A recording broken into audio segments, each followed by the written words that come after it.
Oi,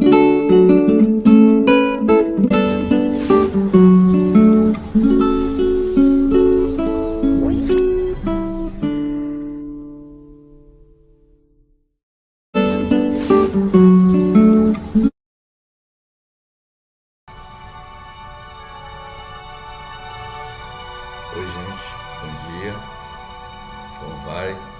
Vamos saudar este dia com muito amor e alegria. Hoje, segunda-feira, dia 17 de outubro de 2022, está começando mais um programa Pelicano no Deserto, um programa de místico-filosófico, onde o mestre pede para o aluno ir até a frente da classe, fazer a explicação sobre um trabalho que ele tenha pesquisado e que possa compartilhar com seus colegas na classe. A nossa classe, Claro Evidente, é uma classe universal, fica à disposição de todos. E o aluno aqui sou eu, e a aula que o professor, que o mestre coloca, está à disposição de todos. E hoje o mestre quer que eu fale um pouco sobre ocultismo, que é difícil. Então eu vou ler algumas coisas e eu acho que vou ter que fazer pelo menos isso em 3 partes, porque envolve muitos ocultistas, Mesmer, Eckhart Tolle, enfim, muitos que tem alquimistas, né, que na época que fizeram muito trabalho para poder desenvolver, né, o conhecimento. Enfim, o ocultismo é muito extenso, ele tem várias conotações, vários pontos para poder ser abordado,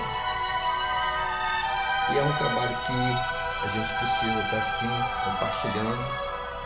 Claro Evidente, eu não sou um especialista, mas ajuda aqueles que estão aí do outro lado a fazer suas pesquisas e a procurarem alguma coisa que a gente tenha colocado de um ponto de vista que seja favorável para ele poder, né, buscar aí a sua pesquisa e suas orientações. Então, vamos começar fazendo uma prece de abertura, que é muito bom, a gente está sempre em comunhão com o divino.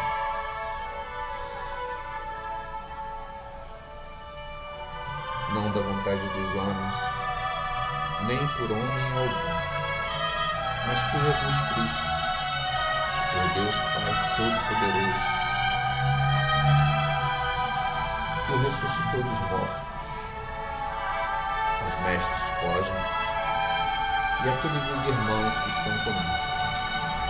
Graça e paz da parte de Deus Pai e de nosso Senhor Jesus Cristo, ao qual deu a si mesmo por nossos pecados, para nos livrar do presente mal, a qual a glória e a honra a Deus para todos sempre.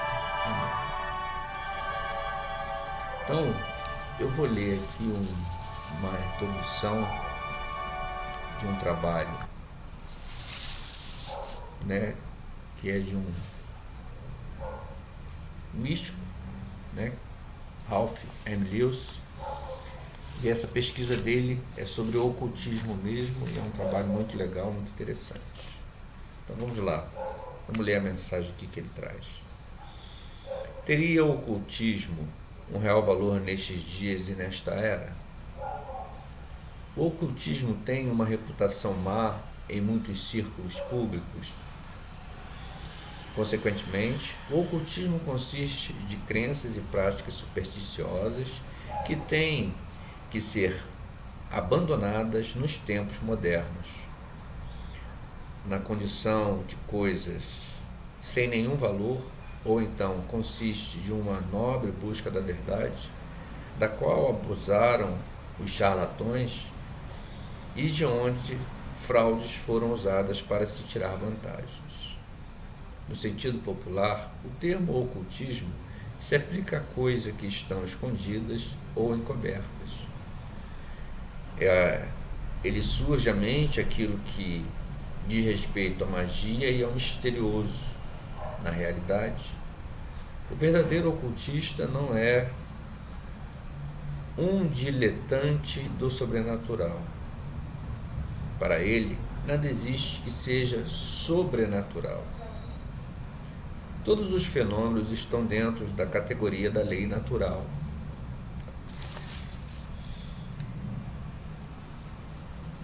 Ele não ama aquilo que é fantástico, aquilo que amedronta, aquilo que é estranho, e ele não é um buscador do sensacional.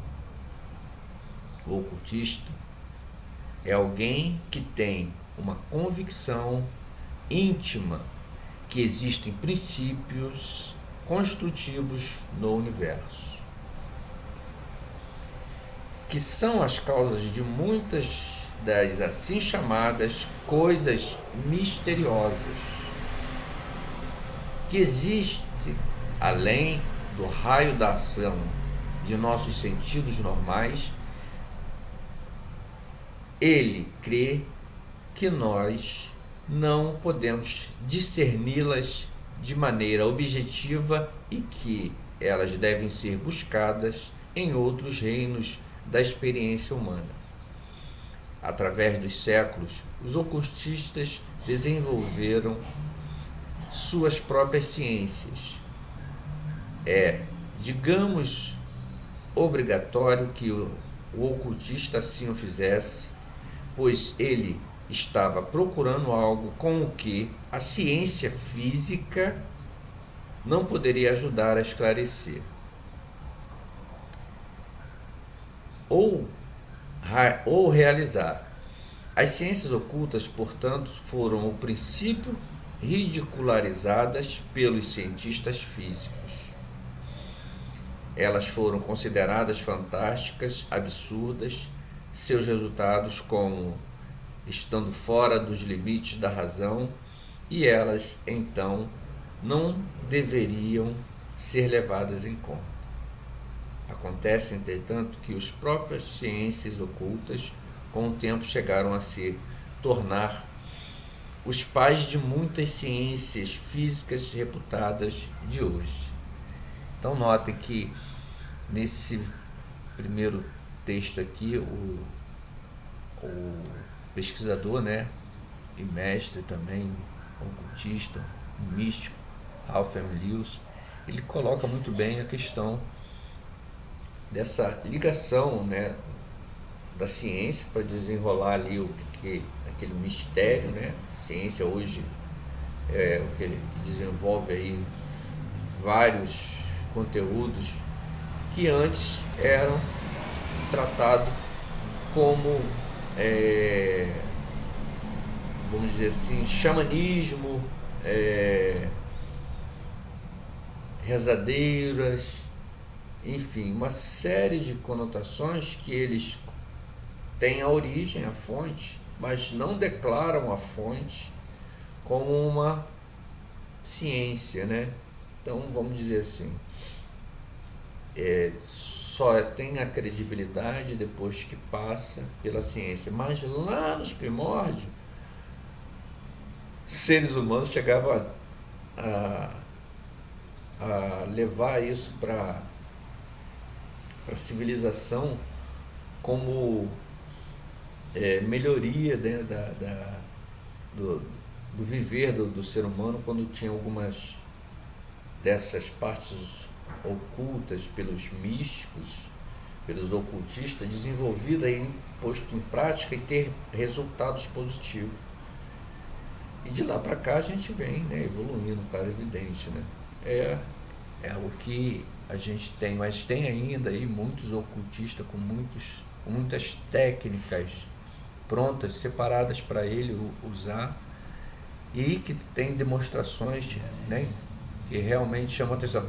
Tem um filme muito bom com Robert De Niro, muito bom, que ele é um homem com desenvolvimento psíquico muito elevado. Ele faz várias apresentações, e na faculdade tem uma professora que investiga essas realizações desses ocultistas, desses místicos, e ela, junto com o aluno dela, ela vai em busca, né, de tentar desvendar e mostrar que ele é um charlatão e tal. Esse filme Robert De Niro demonstra aí umas técnicas também de, de cura. É um filme muito interessante. Eu não me recordo o nome, mas vale a pena dar uma olhada, que tem lá a universidade, a professora. Continuando a leitura, em verdade da ciência oculta, da astrologia, vieram os rudimentos da astronomia. Da alquimia, com a sua experimentação com ervas, de sua busca da quintessência e de elixires, vieram aqueles fundamentos, aqueles elementos e propriedades físicas que se desenvolveram, chegando à ciência da química. Por outro lado, foi o ocultismo que favoreceu o experimento de Franz Mesmer. Mesmer é um cientista que comprovava sobre o magnetismo. Quando ele surpreendeu o mundo ao proclamar que o corpo humano tinha um fluir e um refluir de energia que podia emanar através das pontas dos dedos, que era curativa em sua natureza e que podia ser detectada por outros e influenciar a outros. Suas alegações, naturalmente, eram sensacionais. Elas chegavam aos limites do reino do sobrenatural quando consideradas pela média das pessoas. Mesmer foi caluniado como sendo um charlatão e por causa disso foi perseguido. Então, ocultistas como Mesmer hoje são reconhecidos. O magnetismo existe, a gente tem aí várias pesquisas já comprovadas. Tem a fotografia Kirlian, que você fotografa, aí você vê todo o campo eletromagnético do ser humano, né? E como ele está, se ele está bem harmonizado, se ele tem algumas deficiências, que vai comprovar ali para ajudar na cura. Sem contar aí hoje, né, os exames que você tem aí de ressonância e outras coisas mais. Muitos desses ocultistas conseguiram enxergar no ser humano através do que eles, né, conseguiam captar, né, até na vez do olhar. A gente tem aí umas técnicas no olhar que a gente consegue vislumbrar o campo áureo do ser humano, como ele está. Tem as cores que são predominantes, tem as cores escuras, tem as cores claras, por exemplo, né? O verde clarinho é que a saúde está em ótima qualidade. Enfim, são trabalhos feitos por ocultistas, né, que são, né, reconhecidos, mas existe também aqueles que são vendedores, né, que precisam aí, né, ter o seu sustento e acaba perdendo a credibilidade, né, do nome ocultista e dele próprio. Enfim, como existe, né, agora muitas universidades, né, que pesquisa, vale a pena para aquele que está desenvolvendo, né, fazer um trabalho e se aperfeiçoar. Tem muito aí trabalho de reiki, tem o trabalho mesmo do pessoal que faz trato com cura, né, meditação, enfim, tem muitos trabalhos terapêuticos desenvolvidos, né, que vale a pena, né, trabalhar e enfatizar e levantar aí esse novo mercado. Tem um livro também muito importante que é sobre as crianças cristais e índigo, né, que já estão vindo, né, já agora para essa era de aquário, e elas têm um desenvolvimento psíquico já elevado, mas ainda não temos ainda o hábito de receber essas crianças e começar a dar o tratamento correto para poder ela desenvolver. Enfim, são coisas ainda que a gente está muito aquém daquilo que é disponibilizado pelas leis divinas para a gente poder desenvolver. Então eu vou continuar depois no próximo programa Pericano Deserto com esse tratamento aí com o ocultismo, que é muito importante para aqueles que gostam. É realmente prazeroso ouvir, né? E a gente tocar em alguns assuntos para eles fazerem suas pesquisas. Para encerrar, vamos encerrar com... O pessoal tem gostado, né? Da leitura, do diálogo de Nicodemos com o Mestre Jesus. Isso realmente toca, né? É muito bom a gente ter isso. Mas a gente vai ler aqui, eu vou ler Provérbios 5. Ó filho meu, atende à minha sabedoria, a minha razão inclina o teu ouvido, para que conservas os meus avisos e os teus lábios guardem o conhecimento. Porque os lábios da mulher estranha destilam favos de mel, e o seu paladar é mais macio que o azeite. Mas o seu fim é amargoso como o absinto, agudo como a espada de 2 fios. Os seus pés descem à morte, os seus passos firmam-se no inferno. Ela não pondera a vereda da vida, as suas carreiras são variáveis e não as conhece. Agora, pois, filho, dai-me ouvidos e não vos desvieis das palavras da minha boca. Afasta-te dela o teu caminho e não te aproximes da porta da sua casa, para que não deis aos outros a tua honra, nem os teus anos a cruéis, para que não se afartem os estranhos do teu poder e todos os teus trabalhos entrem na casa de estranhos. E gemas no teu fim quando se consumirem a tua carne e ao teu corpo, e digas: e não escutei a voz dos meus ensinadores, nem aos meus mestres inclinei o meu ouvido. Provérbios 5. Tem algumas coisas aqui que eu, particularmente, eu diria que a mulher não é tanto isso, porque a gente sabe muito bem, estudiosos aí sabem que a mulher tem uma força, tem uma energia muito poderosa, e realmente a gente sim se envolve, porque existe algo que é atrativo. É como dizer assim, Deus, ele tem os 2 polos, masculino e feminino, certo? E quando vemos aqui para o plano material, veio o homem, Adão, único, vamos dizer assim, isso nessa alegoria. Então ele continuava sendo andrógeno, 2, homem e mulher, os 2 polos. E com o passar do tempo foi desenvolvido a mulher para ele, para poder conviver em harmonia e participar da criação. Porque se não houvesse a fecundação, não haveria criação.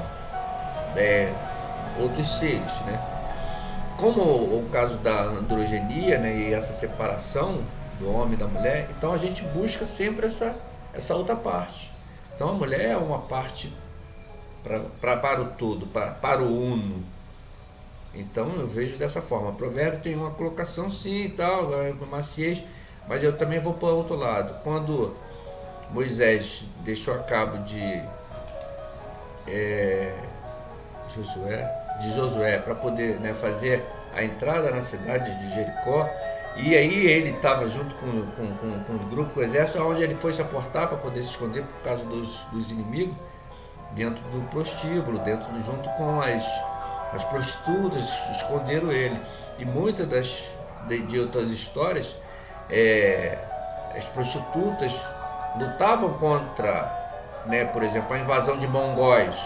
Elas estavam ali prontas para proteger uma civilização, e chegava a ponto de ter que dominar aquelas fúrias daqueles homens para não ser destruída uma cidade, matar crianças, idosos, homens, enfim. Então essa conotação é uma coisa assim meia virtuosa para mim hoje, no meu ponto de vista. não desfazendo nenhuma parte da escritura, mas assim nesse texto que tem esse relato com relação a essa maciez da mulher. E essa maciez é o que? É uma essência, é o que a gente chama de as ciganas. Elas têm essa coisa que é para quê? Para poder fazer com o que a lei, uma lei natural, ela venha junto, né, e faça assim um envolvimento entre o ser humano masculino e feminino e se una. Esse é meu ponto. Então essa maciez que ele coloca aqui, essa agudeza, esse é um envolvimento para a união dos dois povos. Isso, eu como místico ou cultista, meu ponto de vista. Se depois o professor, não, Alberto, não era nada disso. Não, tudo bem.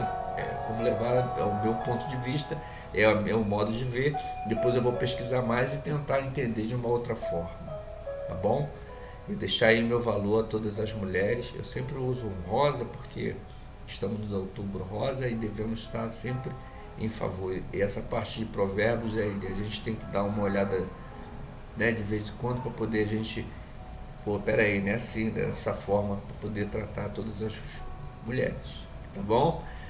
E vamos ao poema. Poema não, vamos fazer o diálogo de Nicodemos.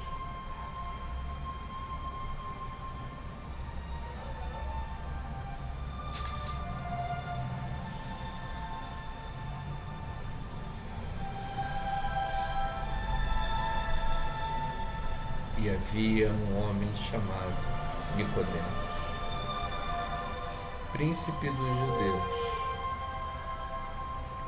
Este foi ter de noite com Jesus e disse: Rabi, bem sabemos que és mestre, vindo de Deus,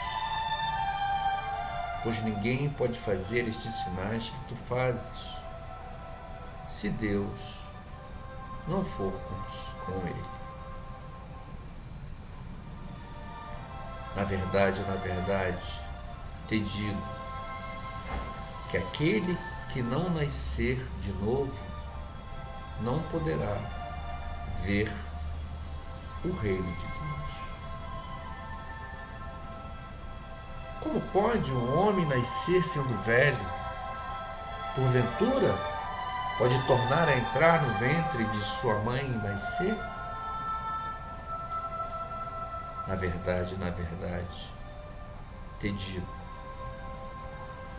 que aquele que não nascer da água e do Espírito não poderá entrar no reino de Deus.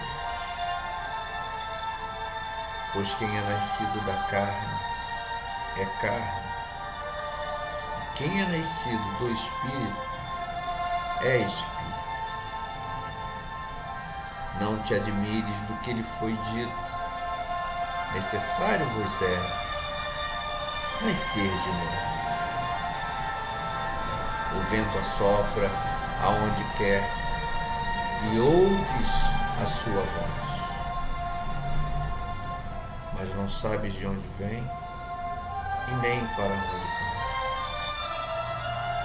Assim é todo aquele que é nascido do Espírito. Como pode ser isso, mestre? Tu és mestre de Israel e não sabes isto? Na verdade, te digo que nós dizemos o que sabemos e testificamos o que vimos. Porém, não aceitais o nosso testemunho. Se vos falei de coisas terrestres e não crestes, como crereis se vos falar das celestiais? Ninguém subiu ao céu senão o que desceu do céu, o Filho do Homem, que está no céu. E como Moisés levantou a serpente no deserto, assim importa que o Filho do Homem seja levantado, para que todo aquele que nele crê não pereça, mas que tenha vida eterna. Porque Deus amou o mundo de tal maneira que deu o seu Filho unigênito, para que todo aquele que nele crê não pereça, mas que tenha vida eterna. Porque Deus enviou o seu Filho ao mundo, não para que condenasse o mundo, mas para que o mundo fosse salvo por ele. Quem crê nele não é condenado, mas quem não crê já está condenado, porquanto não crê no nome do unigênito Filho de Deus.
E a condenação é esta: que a luz veio ao mundo e os homens amaram mais as trevas do que a luz,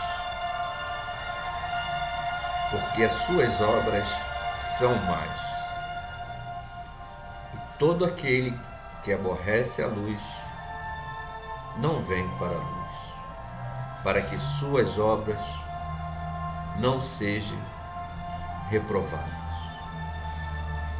Mas todo aquele que pratica a verdade vem para a luz, para que suas obras sejam manifestas, porque são feitas em Deus. Uma ótima segunda-feira, uma ótima semana, que Deus abençoe a todos e seguimos em frente.